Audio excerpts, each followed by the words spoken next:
Nathan Cox, thanks for doing us around the home. Today we're going to upgrade our doorbell transformer so that it can accommodate the video doorbells. Alright, so what I've got here, which many of you may have, is a doorbell transformer that's not quite adequate. I was trying to install my UEFI doorbell and it failed the test. And then it kind of tried to work but didn't. And I know I also tried the Arlo previous to that. I'll have some video links in the description down below for these. But it had some issues, and I think it was because of this. I didn't realize that because it said it was designed for the most average, American doorbell transform. But I realized up here when I checked it that I've got one that's output is 16 VAC, 10 VA. Okay, and my local Lowe's here in Southwest Missouri, that's all they sell. It's the exact same one I got up there. But what they require these video doorbells is this one here that I have in my hand, which is an output of 16 V AC and then a 30 VA. So that 30 VA is a difference. It's not getting enough output. Now some of you are like, I've seen some comments, when I was trying to figure out what was going on first, and a lot of you try to overanalyze this and be like, why does that doorbell need, that doorbell camera needs so much power? I got other cameras now, they don't need that much power. What's up with that? That's just crazy. You're overanalyzing it. Okay, this one right here is the most common size of doorbell transformer in the US. And that's what that camera was designed to run off of, so that most people wouldn't have to do what I'm doing here. It's not that the camera has to have that much power to be a camera. It's that it was designed to work with this. So then it, of course, since it was designed, it needs it. Okay, so let's just move on to the installation. Okay, first things first, you have to find the transformer in your house. Now my house was built like around 2007, 2008. I can't honestly remember. And you can see my transformer hiding there behind the chime unit, okay? This was the doorbell chime. And I've already popped it open and I've got my voltage detector there. If you guys don't know what a voltage detector is or how to use it, video will be popping up top right of the screen. All right, so now I know that I've already shut off power here, already flipped the breaker, that part is done.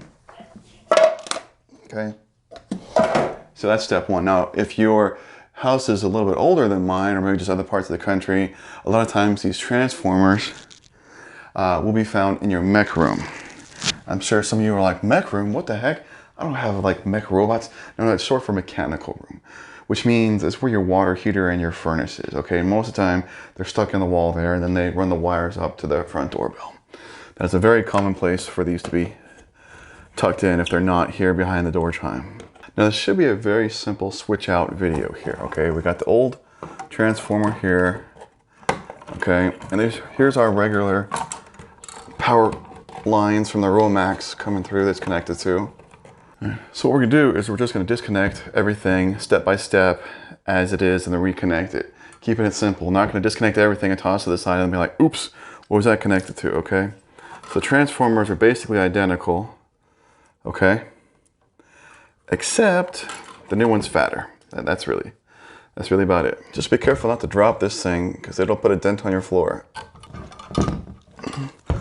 Always make sure that the wires are tight in there, not loose to slip out there before you move on to the next one. All right, now if I didn't mention it before, I will have Amazon links in the description down below for this this new transformer. Okay, it is the one that is mostly recommended for video doorbells.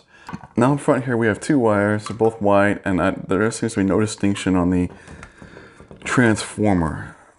But I'm going to go ahead and pretend that there is, and see that one was the furthest one away from the base.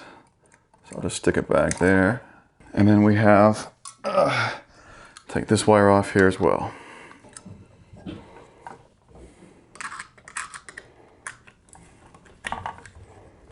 All right, yay, now we get to shove everything back in the hole. Now we're gonna hook the wires back on the way they came off, turn the power back on, and just test the normal doorbell. Okay, now for whatever reason, my white wire that's coming off of the transformer came up and was on the rear doorbell tab, not on the transformer, okay? So the white wire that should be coming through, make sure it is on your transformer, and then your typically red wire will be going to your front door. If you have a doorbell chime, you could have one on the rear too. But anyways, make sure that that is correct.